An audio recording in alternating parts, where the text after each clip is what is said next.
meskipun ini jeda 3 pekan, Veda tuh sama sekali nggak pulang ke Indonesia ya. Habis dari Amerika langsung dia terbang ke Spanyol di markasnya Honda Tim Asia dan sempat latihan juga tadi di sirkuit Alcaraz dan juga di sirkuit Aspar ya. Dan memang menjadi apa ya sebuah tantangan buat semua pembalap di Moto3, Moto2, MotoGP karena memang mereka tidak bisa uji coba dengan motor yang mereka gunakan saat balapan ya.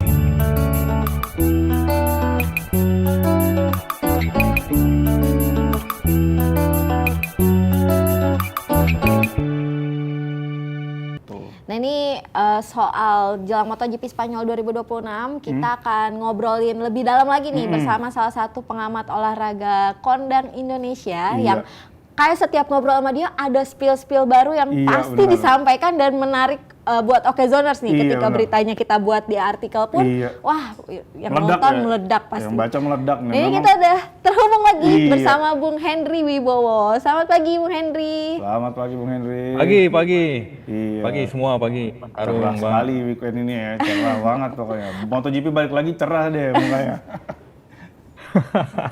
Ya nih, Iya, Bu iya. Henry. 3 minggu libur ya. 3 minggu libur. Setelah 3 minggu libur, akhirnya akhir pekan ini ada MotoGP Spanyol 2026 yang akan digelar. Mungkin perhatian nggak cuma tertuju ke Marc Marquez, tapi juga ada sosok Veda Ega yang siap tampil di Moto3 nih. Nah, jelang jelang Moto3 Spanyol ini, Veda Ega kabarnya udah latihan duluan di markasnya Marc Marquez. Itu ada tadi di Di sirkuit. sirkuit Aspar dan juga Alcaraz. Betul. Ini apa sih impact yang bisa didapatkan Veda Ega secara mental dengan udah berlatih duluan kalau menurut Bung Henry? Iya, jedanya 3 pekan ya antara Moto3 Kota ke Moto3 Jerez dan mungkin kalau kita pantau di media sosialnya Veda, meskipun ini jeda 3 pekan, Veda tuh sama sekali nggak pulang ke Indonesia ya. Habis dari Amerika langsung dia terbang ke Spanyol di markasnya Honda Tim Asia dan sempat latihan juga tadi di sirkuit Alcaraz dan juga di sirkuit Aspar ya. Dan memang menjadi apa ya sebuah tantangan buat semua pembalap di Moto3, Moto2, MotoGP karena memang mereka tidak bisa uji coba dengan motor yang mereka gunakan saat balapan ya. Artinya memang meskipun itu tes di sirkuit Alcaraz dan juga sirkuit Aspar, Veda tentunya pakai motor produksi massal ya. Tapi tentunya tes tersebut sangat penting karena memang menyangkut feeling pembalap terhadap motor. Dan mungkin kalau sirkuit Alcaraz ini mirip-mirip dengan Sentul karting ya kalau di Indonesia ya di Bogor. Itu memang dia banyak tikungannya dan ini memang menjadi latihan fisik juga lah ya untuk Veda menjelang Moto3 Spanyol. Dan yang pasti memang latihan yang sangat penting dan di Spanyol itu memang sangat banyak sekali track, itu sangat diuntungkan. Jadi memang langkah Veda, langkah Mario Aji juga di Honda Tim Asia tidak pulang ke Indonesia langsung bersiap di Spanyol itu adalah langkah yang tepat ya karena memang jumlah sirkuit di Indonesia tidak terlalu banyak ya kalau untuk mengikuti latihan. Nah, kalau di Spanyol ini cukup banyak dan terbukti ya, bahkan berganti-ganti dari Alcaraz ke Aspar dan semoga lah dengan dua latihan tersebut Veda maupun juga Mario Aji dalam bentuk performa terbaik dan mungkin khususnya Veda nih saat ini mungkin sedang menjadi sorotan banget lah ya setelah di 2 seri awal dia tampil baik dan juga di seri terakhir di kota dia meskipun mengalami crash dia juga sebenarnya juga tampil sangat baik di situ dan di Jerez semoga Mario Aji dan juga Veda bisa berbicara banyak ya. Nah, ini tadi udah sempat disinggung Bung Henry soal crash di kota nih di Circuit of the Americas di seri terakhir Moto3. Ini ada efeknya nggak sih nanti ke Vega karena kan biasanya kalau habis crash pembalap tuh terguncang kan, mentalnya agak terganggu. Nah ini dengan jeda 3 pekan nih apakah apa ya mentalnya tuh bisa recover gitu? Ya kalau kita baca ya komentar resmi press release dari Honda Tim Asia kemarin, Veda di situ bilang bahwa dia sangat memanfaatkan banget lah jeda 3 pekan ini ya. Dia seakan meriset ulang lah pikirannya. Karena memang benar kata Arung kalau setelah crash di kota, kalau misalkan balapannya back to back itu bakal sangat berpengaruh sekali dengan mental seorang Veda ya. Setelah dia mengalami crash, tapi ini ada jeda 3 pekan. Dan kalau melihat aktivitasnya pun di media sosial, Veda terlihat begitu enjoy lah ya bersama rekan-rekan timnya lain di Honda Tim Asia. Selain latihan pun juga sempat jalan-jalan lah segala macam lah ya. Dan tentunya jeda 3 pekan tersebut sangat berguna ya untuk Veda dan apalagi di Moto3 Jerez ini dia akan menghadapi track yang sebenarnya sudah ia kenal ya. Dia sudah pernah balapan di sini di Red Bull Rookies dan bahkan di Junior Grand Prix.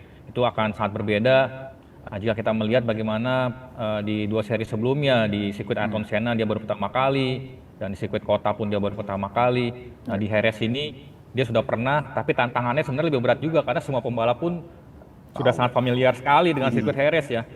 Jadi memang Jerez ini adalah tipe-tipe track kalau seorang pembalap bisa menemukan margin kecil ya, margin kecil ini mungkin bisa dari titik pengereman, bisa dari setelan motornya, mungkin setelan suspensi segala macam, itu akan sangat diuntungkan lah ya, karena memang semua pembalap sudah sangat hafal sekali dengan Jerez, karena Jerez ini sirkuit yang tidak hanya menggelar kejuaraan dunia balap motor ya, di level-level balapan sebelumnya pun sangat sering sekali, jadi memang ini semua pembalap akan sangat familiar, dan bahkan kalau kita di tahun lalu saat Veda podium di Jerez ya, di Red Bull Rookies, itu posisi 1, posisi keduanya ada Brian Uriarte dan Hakim Danis, dan semuanya pun akan balapan juga nih di akhir pekan ini kan.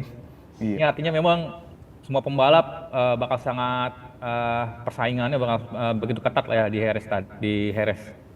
Nah, Bung Henry, meskipun Veda tadi udah disinggung Bung Henry, udah mengenal banget nih sirkuit Jerez, tapi masih ada nggak sih tantangan besar nih yang bisa menanti Veda dan bisa jadi batu sandungan dia untuk naik podium di akhir pekan nanti?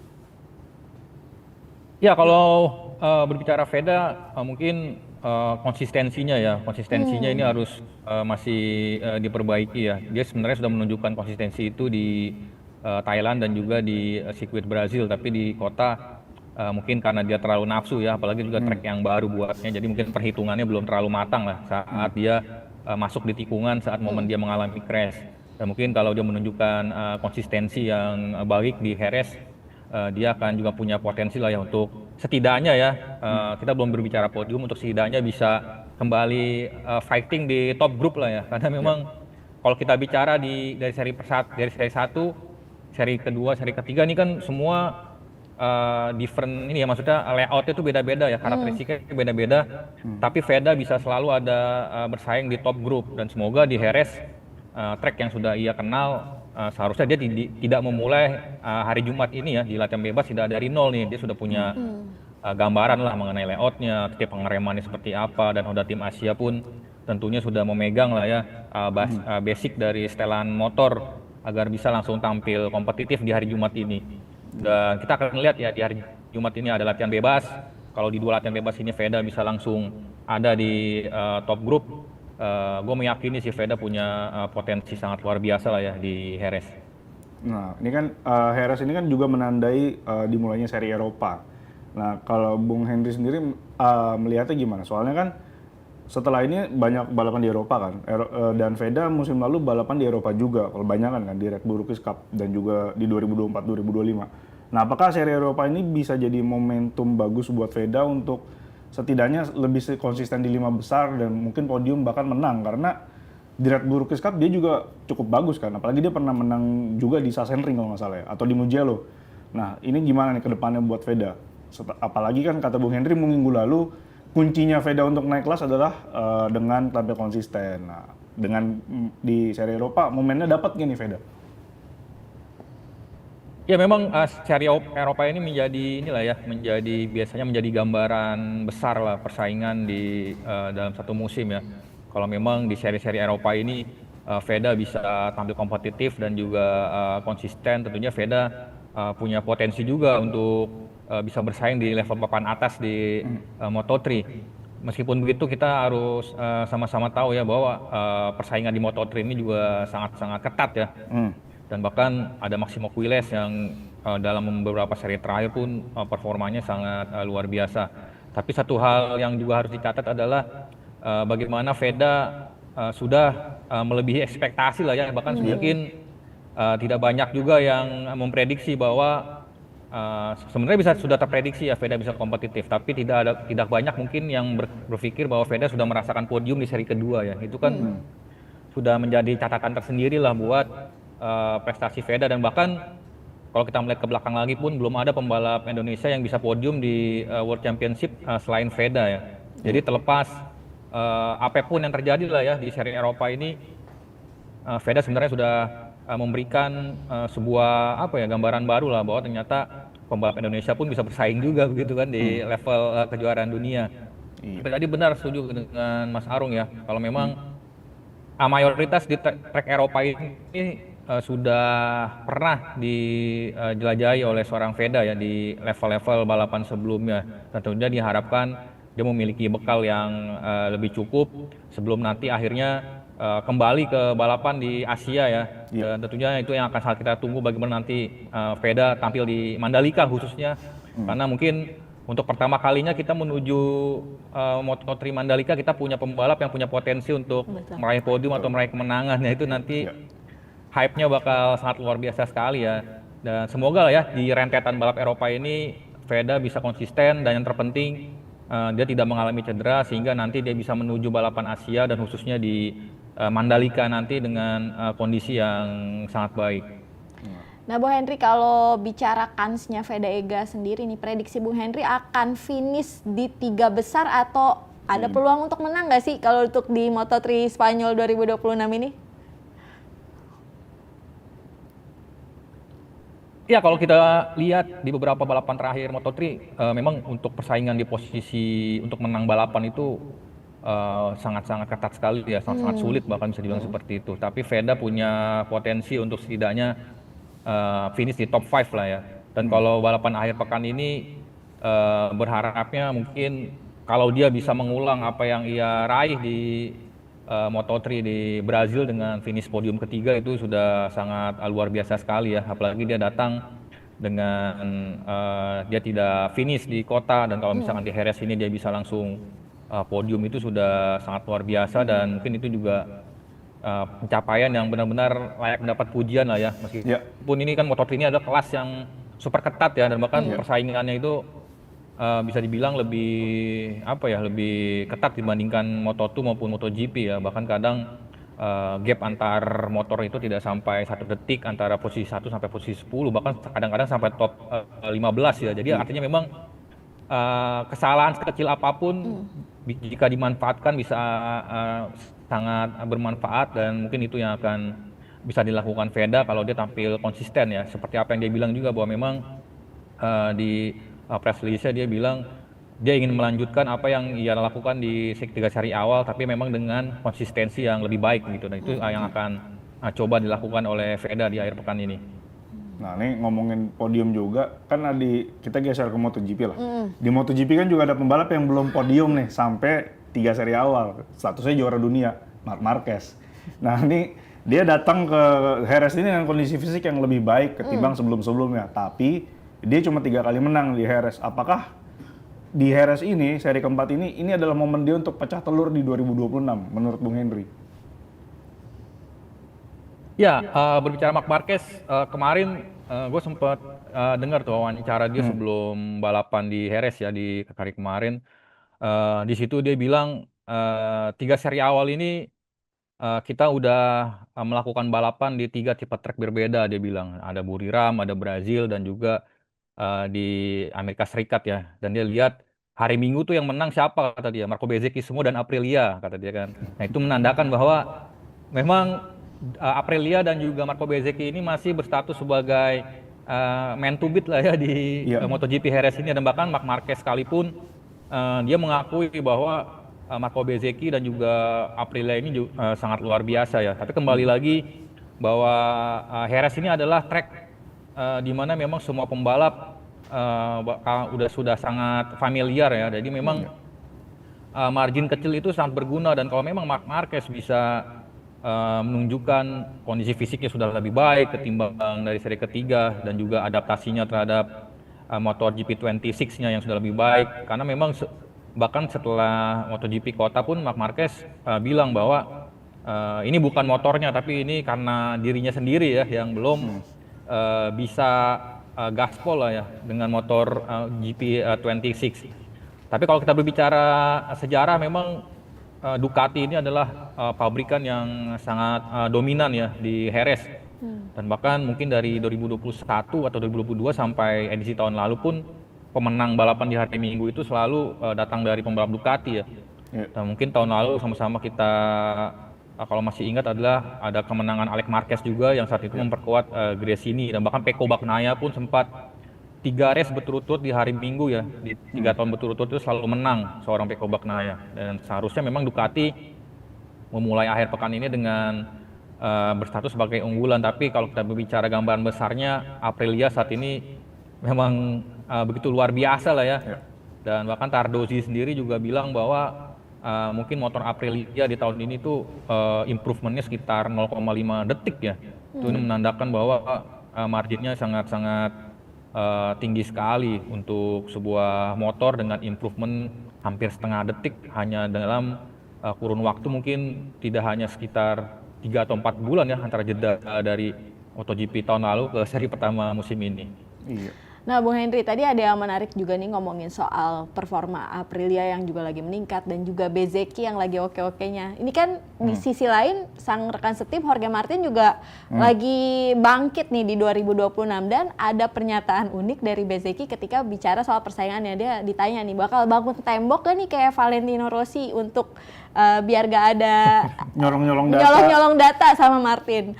Nah, Bezzecchi memang waktu itu bilangnya ada kemungkinan tapi bercanda. Tapi ada nggak sih kemungkinan nantinya nih rivalitas antara rekan setim ini bisa sepanas Rossi, Lorenzo di Yamaha di masa lalu ini, Bung Henry?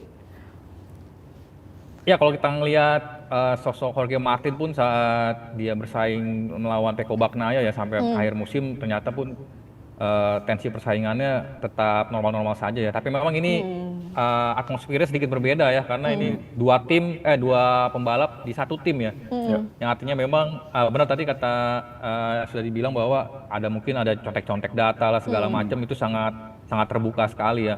Tapi memang kalau kita bicara peta persaingan saat ini untuk sementara memang Jorge Martin sangat kencang di hari Sabtu ya saat sprint race. Ini memang sudah menjadi kelebihannya lah ya. Apalagi saat dia menjadi juara dunia pun saat itu dia sangat dominan sekali di hari Sabtu ketimbang Pecco Bagnaia. Tapi sementara seorang Marco Bezzecchi sangat kencangnya di hari Minggu ya. Ini perbedaan yang begitu menarik ya. Kalau Jorge Martin dia bisa menunjukkan performa yang sangat luar biasa di hari Minggu, tentunya Jorge Martin akan menjadi tantangan yang luar biasa untuk Marco Bezzecchi. Apalagi kalau kita melihat sudah banyak juga kabar-kabar bahwa memang sudah mulai terpecah belah juga nih di manajemen Aprilia ya. Karena memang seorang Jorge Martin itu tahun depan bakal cabut dari Aprilia ya. Dan kalau memang tentunya kalau Jorge Martin yang menjadi juara dunia itu meskipun satu sisi sangat bahagia Aprilia, tapi juga kan tahun depan dia harus melepas pembalap tersebut ke Yamaha isunya ya. Makanya sudah mulai banyak komentar-komentar bahwa Aprilia lebih senang bahwa Marco Bezzecchi yang menjadi juara dunia. Dan kembali lagi, jadi memang ini seri Eropa ini akan menjadi pembuka lah ya bagaimana episode persaingan antara dua pembalap ini. Kalau memang keduanya bisa terus fighting di setiap seri, mungkin bisa saja ya bahwa hubungan keduanya bakal memburuk. Tapi yang pasti sih sejauh ini hubungan keduanya masih baik dan Aprilia pun melalui Massimo Rivola juga masih memberikan kesempatan yang sama lah ya untuk kedua pembalap. Tapi kalau memang nanti dinamika yang kedepannya kita tidak tahu ya seperti apa, dan apalagi Jorge Martinnya pun bakal pindah ya ke Yamaha. Ini akan menjadi cerita yang menarik sekali ya kalau Jorge Martin juara dunia bersama Aprilia tapi tahun depannya harus hengkang ke pabrikan Yamaha. Ini mirip juga seperti tahun 2020. Dia jadi juara dunia kan, tahun depannya pun akhirnya dia pindah juga ke Aprilia gitu. Nah, ngomongin soal Jorge Martin, tentunya di Jerez ini akankah ada kejutan dari pembalap lain? Kalau kita ingat kan Jerez itu tempatnya Fabio Quartararo pertama kali menang balapan tahun 2021. Nah, apakah ini juga jadi momen buat Pedro Acosta menang balapan pertama kali di Spanyol? Apalagi musim lalu Alex Marquez juga menang pertama kali di Spanyol kan, di Jerez. Ini dia bisa ngulangin jejaknya Alex Marquez nggak nih musim ini? Ya, Pedro Acosta saat konferensi pers kemarin pun dia bilang fakta dirinya saat ini bisa ada di papan atas, bisa bersaing dengan Marquez di Ducati dan juga Aprilia itu menandakan bahwa awal musim ini sangat luar biasa buatnya ya. Yang artinya bahwa Pedro Acosta sedang dalam level kepercayaan dirinya yang baik. Tapi kita kalau berbicara Pedro Acosta ini juga sebenarnya sudah ini juga ya bahwa hatinya ini udah mulai berpaling juga ya karena memang dia juga sudah hengkang ke Ducati. Tapi dengan kepastian dia sudah pergi ke Ducati itu sebenarnya menguntungkan untuk Pedro Acosta. Jadi dia bisa benar-benar fokus ya dengan musim terakhirnya bersama KTM. Karena walau bagaimanapun KTM ini adalah pabrikan yang sangat berjasa sekali dengan karir seorang Pedro Acosta ya, bahkan dari era Moto3, Moto2 sampai MotoGP pun Pedro Acosta hanya memperkuat tim-tim yang memang melekat dengan KTM ya. Jadi tentunya Pedro Acosta sangat berambisi untuk memberikan yang terbaik lah ya di musim terakhirnya bersama KTM, dan mungkin untuk bersaing dari juara dunia masih sulit, tapi setidaknya dia bisa memecahkan telur lah ya, memecahkan telur kemenangan pertama di hari Minggu. Dan kalau kita bicara bagaimana Alex Marquez menang di tahun lalu, artinya kan masih sangat terbuka sekali ya bahwa Pedro Acosta bisa melakukan hal seperti itu. Dan mungkin kunci dari Pedro Acosta adalah manajemen bannya harus lebih baik di hari Minggu. Kalau dia bisa mengatur manajemen ban dengan lebih baik, tidak terlalu agresif di momen-momen awal sampai pertengahan balapan, baru menyimpannya di akhir-akhir, ini Pedro Acosta juga punya potensi luar biasa ya untuk bisa mengacaukan persaingan. Apalagi mungkin Pedro Acosta lebih nothing tulus ya ketimbang pembalap Aprilia maupun juga Marc Marquez sendiri ya, yang mungkin saat ini dalam tekanan juga karena di hari Minggu pun Marc Marquez belum pernah menang di musim ini. Iya.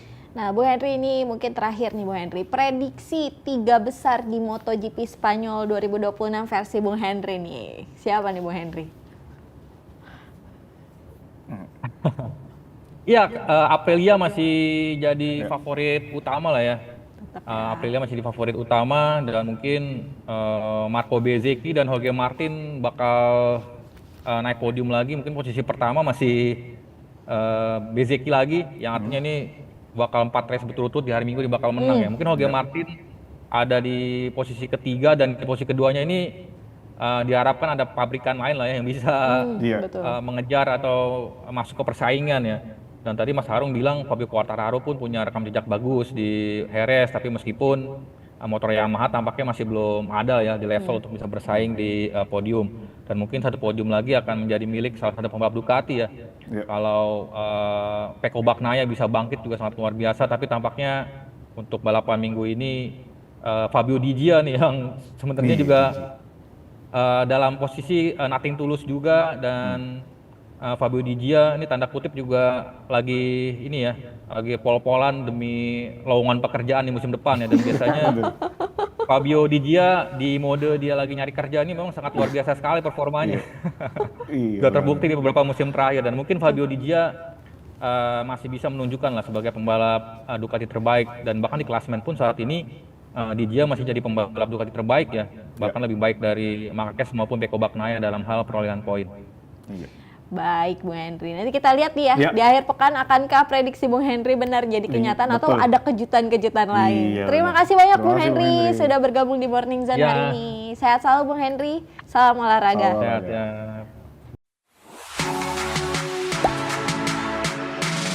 Gak sempet baca?